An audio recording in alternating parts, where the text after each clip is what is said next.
Hello, and welcome to The Measured Pencil. I'm Stephen Murray, and I'm here with pencilologist Wes Nelson. Hello. How are you today, Wes? I'm doing great. How about yourself? I'm very excited because joining us in studio today is St. Paul artist Andy Wieland. Andy is the author of the comic Wheels, and you can find his work on Instagram at andy.wieland, W-I-E-L-A-N-D. Andy, welcome to the show. Hi, thank you for having me on. Absolutely. So excited to talk to you today. And what pencil did you bring with you? Kokuyo. So I was on jet pens one time, and I was like looking for a, you know, I was just you need a pen. You need jet pens. And I was just looking for a new pen, and like I feel like all of them work. You know, it's more of an aesthetic thing. It's almost like a musician. You know, if you see your guitar in the room and it's this beautiful guitar, you'll just want to pick up and play it. And I think a mechanical pencil might be similar to that. Absolutely. And I find there's beauty in simplicity, and this is about as simple of a mechanical pencil as you can get. There's no clip on it. There's no eraser. I never use an eraser. Yeah, I got the 0.7 and then the 1.3, which is a red one. Yep. I got the red one too, and I felt the same way as you. I saw this and I was like, it looks like an Apple Pencil. Yeah, like an exactly. iPad. And I was like, there's something aesthetic about this that is so pleasing that I just had to get it. So Here's what Kokuyo has to say about their pencil. The Epitsu combines the rough writing comfort of a wooden pencil and the convenience of a mechanical pencil. The core of this sharp pencil is thick and hard to break. The Epitsu's hexagonal shape and glossy texture, along with the tip's sharpened appearance, makes it feel like you are writing with a real wooden pencil. The round, triangular body is comfortable to hold and easy to grip and keeps your writing steady, and it won't fall off from the desk. Soft elastomer resin is used for the main body, so it fits gently on your fingers and fits the moment you hold it in your hand, and there is no clip to get in the way. The knock cap cannot be removed. It is designed to prevent it from being accidentally swallowed or lost. So there is nothing to remove. Just put refill lead directly into the knock part. The sleeve of the nib completely retracts when not in use, so you can safely store it without causing any scratches or messing up the pen case. Please be careful not to insert too much lead refills. Lead may come out from the knock part if you load more than one. And to start off the discussion, we'd always turn to Amazon. Here's what the internet has to say about this pencil. Cheryl Lou says, "Don't like that much." 3 out of 5 stars. Don't like that much. I collect mechanical pencils. This one impresses me with its looks, but disappoints me with the function. So, I mean, that's your classic form over function debate, right? Which should follow which? Should form follow function, or should function follow form? Just My Luck from Amazon says, great until it gets tacky. 3 out of 5 stars. I've had this pencil for about 2.5 years, and I can't say good enough things about the feel of the pencil. However, just recently, the soft touch rubber on the pencil, which really did give it a premium feel, has started to become tacky. Where? The soft touch rubber? It's an annoyance now, but if it continues, it will soon be unusable. I wish that this pencil was offered in a metal body without the coatings. That would make this pencil perfect. I understand it would raise the price, but it would be a pencil that could last a lifetime. What do you think, Andy? Do you think you would buy this if it was in a metal body? I don't know. Maybe. I didn't see many other options that did not have like the clip or did not have the eraser. It's kind of funny. Seeking out less features than more features. Yeah. Yeah, I don't know. The thing that attracted me to it, well, yeah, like I said, it's the simplicity of it. I find beauty in simplicity. So I got that, and then I also realized they made another one that was in red it was 1.3, which is like, a thicker lead. Yeah. Most lead, like the standard is like 0.5 and 0.7, but like 1.3, and it came in red. And I was looking through it. I think it's the only company that makes lead this size. Oh, really? So or at least that I could find. Yeah. So when I bought it, I bought like their entire stock. But what I use this lead for more specifically, rather than comics, is life drawing. Oh, okay. Because with life drawing, it's like close enough to like a flesh color or a skin color. And it gives it that illusion versus, like, say, if you're using, like, a blue lead, it's like you're drawing a dead body. Yeah. I'm sure some people who are really into life drawing would probably cringe at me using a mechanical pencil for life drawing, but What's life drawing, just so for our it's listeners? like nude life drawing. Okay. You know, there'll be like a model, and then you set up your easel and you draw from observation. It's Cool. It's like going to the gym for drawing. Oh, okay. You mentioned other people would frown upon a mechanical pencil in life drawing. It would be charcoal, probably, and charcoal is just like messy. I don't care for it. Like when I was in school, I always gravitated towards ink and just like wet mediums, but yeah, I'll still use like colored pencils. Yeah. And I thought like, I should get a colored mechanical pencil. And I did for a while. I did have this 0.7 Bic. Oh, yeah. We just reviewed Oh, that. yeah, yeah. we love that one. You know a funny thing about this particular one is a lot of cartoonists that I've met have had this exact same one, Really? like the same color even. Oh, And, wow. it's superficial or whatever, but it's just like a pattern I've noticed. I don't know what it is. Yeah. Like, And you could swap out different colored leads in that? Or is that what? this is like a 0.7. Oh, okay. I just stick with red. Okay. Some people in comics will use like the non-photo blue. Oh, okay. The idea with that is you don't have to erase, which I personally don't mind erasing. I'd rather not see it because like if you try to erase a non-photo blue pencil, it just kind of smudges and smears. Okay. Yeah, I just stick with regular graphite. Nice. I use 4H graphite actually, so wow. it's like the hardest. Yeah. The hardest, and one of the things with that is you have to kind of have a light hand with it, or you'll dig into the paper. Okay. Do you start with the 4H and then layer on top of that, or I'll usually like have sort of very rough plot points. If I gave them to you, it just looks like scribbles. I'm writing for myself, and Sure, and then it goes to just like a regular sheet of paper. So this is a 2-page comic, and I just grab whatever pencil's close to me. It's pretty rough. Like this one, it's more of the red, but there is some of the regular graphite, and then this, it's mostly regular graphite with a little bit of red. I wish the listeners could see this. It's really cool because he's got a couple pages here, and you can definitely see the progression from thought to a more finished product. And my pencil, like I've seen other cartoonists draw in graphite, and oftentimes it's a lot tighter. I tend to be more on the looser side, but like my inking is more tighter. So I'll usually draw with graphite, and then I'll onto just like a regular sheet of paper, and then I'll trace the graphite onto the Bristol board, Okay. and then ink from there. But I gotta like make the final line in ink. I can't just copy the graphite line. It has to be its own. Sure. I don't know if that makes sense. Yeah, yeah. It's like it has to be sort of a little bit spontaneous. Yeah. Does it feel like creating in the moment, like it has to be in that space? If you did something from before, it would feel different somehow? Yeah. Like it would just be so tedious if I did like a really tight pencil sketch and then I tried to copy that in ink. Yeah. And it's more so just like keeping me entertained. Yeah, for sure. So tell us about your background. Where did you start? How did you begin? Where did you go to school? All that stuff? So I'm from just down the road in Wisconsin, Okay. Menominee, Wisconsin. Okay. I got into Calvin and Hobbes early on, and like around middle school, I was into superheroes. I was really into Jim Lee around like 7th grade.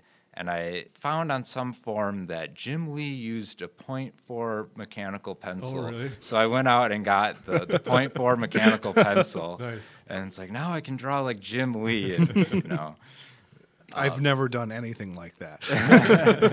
That's all we do. That's all we do. I lost interest in superhero comics and got into more like alternative comics. I ended up going to college in Menominee. They have a school, UW Stout, which, it's not MCAT. It's not like the local Minneapolis art college, but it's cheaper and there's some really good teachers there. Yeah. Yeah, I'm glad with the decision going to school there. And then I moved here around 2018. It wasn't until just like last year, 2022, that I started really making connections with comics, like really meeting people. For a long time, most of my friends were either like painters or designers. And just recently, I've been making my, meeting people in comics. Nice. What is the art scene like here? So, a lot of people come out of MCAD and comics. They have this one convention that happens every other year called Autoptic. I was at that last summer. It was a really good show. So right now, there's a really great comics anthology that is edited by Sean Knickerbocker, who's in Minneapolis. It's one of the best anthologies going right now for my money, I would say. Luckily enough, one day Sean Knickerbocker asked me to do a comic for it. That's and awesome. I was really excited, yeah. And I'd been wanting to get my comic in Rust Belt Review for a while. And then I finally got to meet Sean in person at this Autoptic comic convention. We were talking for just a little bit, and he told me we used to be neighbors. We used to live in the same building. Wow. Yeah. It's just crazy how these connections happen. Yeah. So That's awesome. And when does that Rust Belt Review come out? it comes out at the end of May. Okay. So by the time this airs, it'll probably be out. So Sweet. keep your eyes out for that. And you can get that at Sean's website, SeanKnickerbocker.com. Okay. Rust Belt Review number 5. So you've got the Kokuyo Epitsu Sharp in 1.3, and then you got the white one there. What flavor is that coming? That's 0.7. 0.7. Okay. Yeah, and I tend to like, the standard leads in most like art stores here are like 0.3, 0.5, 0.7. I know there's strange ones like 0.4 in between. Yeah. But 0.3, 0.5, and 0.7, and I tend to gravitate towards the thicker one. I don't know why. Sure. It's like I'm afraid that the pencil's gonna break or something. Even though I do have a pretty light hand, I would say. Yeah. You were talking earlier about how like a guitar has a certain feeling. What was the feeling that kind of drew you into this pencil, or do you like imbue your instruments with a certain like feeling or emotion or something? I think when I met Steven, I go to this coffee shop in South Minneapolis once a week, meet up with some people, Gigi's, and that's how Steven just came up to my table and introduced I just himself. happened to be taking my kids there for dessert. Nice. That's awesome. And I saw a bunch of artists with mechanical pencils, and I said, I have to go talk to them. So I'm not creepy. most weeks I go there with whatever comic page I'm drawing, but I was kind of in an off week in that I went to a comic show or a zine show in Milwaukee, and then the next week I had my art crawl. It happens twice a year in my building. So like open up the studio doors and people come in. I wasn't really in the mode of making comics, and so we get there and we're going to do a jam comic. And usually I bring my pencils and everything everywhere, but this week I just forgot. So I asked Madeline if I could borrow a mechanical pencil, and she gave me one, and it was like an Elvin. I forget what the specific model is, but it's one of those that had the rotating thing, so it tells you what the lead type is. And I was just saying how that is such an unnecessary feature. It's just too much. So that might be an example, not to harp on Madeline's pencil or anything. And if I had a deadline, that pencil would do just fine. But it just seems unnecessary. It's too much as far as design. I find beauty in simplicity, like I said. Yeah. I'm always rotating the clip out of my hand. Yeah. It always slips. Yeah, we talk about that a lot, the hardness indicators and whether they have one or not and whether that's necessary. So, yeah, I hear that. Sometimes it is easier just to have something that doesn't have any extra features on it. It's almost distracting when there's too much going on with it or something. Going back to guitars, I feel that with guitars, I'm sure it's like a beautiful instrument and everything, but even if it has like a bad paint job or something, I don't really want to play that. Yeah. So how would you describe your style, or what are your influences for your art? So let's see, Daniel Klaus is a pretty obvious one. Charles Burns.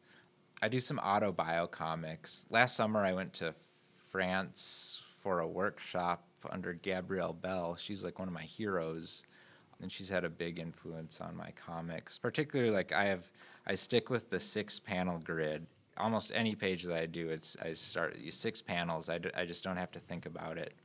As far as the style, I don't know. I do a fair amount of observational drawing, and I feel like that influences the way that I draw. I use a repeatograph pen.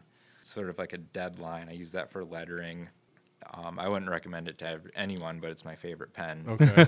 It's like starting a chainsaw every time. Oh, really? You gotta shake it just right, and it takes forever. If you go out to eat and the waitress picks up a repeatograph, you're not gonna be able to write anything with that. It needs to be just the right angle. Sure. So for observational drawing, do you post up in some public area and just sort of see what walks into your life? Or I have in the past. I go through phases with like sketchbook stuff. I go to life drawing, like I said. And so right now it's like springtime, so I guess I've been kind of cooped up inside for the winter. So I'll probably be doing some observational drawing here. Last summer I was drawing trains. I live right across from the train yard. Sweet. What kind of stories do you tell in your drawing? I saw your latest copy of Wheels, and I found it very easy to identify with. It really resonated with me, and I liked that. But I wanted to get your process behind how you come up with that. Just about all my stories, like the seed of it, like actually happened to me in some way, or like it always comes from something real, some event that happens, or something that just like sticks in my head. Like, maybe I should make a comic about that. Yeah, it's like the stuff that pops into your brain when you're not thinking, like the randomness or something. Yeah, but the thing that like compels me to make comics, I think, is the tools themselves. I feel like it's the tools before the story. Not to say the story's not important or anything, but I don't think I could make a comic on a tablet. Like, that doesn't interest me at all. It needs to be on paper. Sure. When you sit down with those moments that you've had in your day, do you feel like, I got to get this down? Or is it more like I'm working through what I saw to help frame it in a context for me? Yeah, there is some digestion that needs to happen, I feel. Just making comics, it's a slow process. It takes me like a week to do a page. Yeah, there is some patience involved with that. False starts. Yeah. Oh, yeah. I know about false starts. Yeah. Any tips for drawing hands? My daughter is trying to draw hands right now. And you got two right in front of you. I do like drawing hands, and it is something that it is kind of hard to draw hands. Yeah. And it's kind of a challenge, and that's what attracts me to it. There's something so universal about hands. I mean, all the hands, just about all the hands that I draw are my own hands. Sure. But it's less identified than like a face. Sure. It's more universal. Yeah. Is there anything else you'd like us to know? Anything you want to plug? Yeah, so there is a local Minneapolis Zine Fest that I'm going to be at this summer. Oh, cool. It's called Insert Name Zine Fest. It's going to be August 12th. It's at Squirrel House Arts in Minneapolis. And that's Zine, Z-I-N-E. Yep, zine. It's like short for magazine. Sweet. I tabled at the one last year, and it was a lot of fun. That's awesome. Well, Andy, thank you so much for being here. Thank you. Thank you for having me. Don't forget to check out his work on Instagram, Andy Wieland, W-I-E-L-A-N-D. Thank you for being on the show, and that's all the time for the Measured Pencil this week. See ya. This was The Measured Pencil with Wes Nelson and Stephen Murray. Follow us on Instagram for more content and to see what the pencils actually look like. If you have a pencil that you would like us to review, contact us through our Acast page and your pencil might be part of a future episode. And if you haven't already followed us, please click subscribe on your favorite place to listen to podcasts.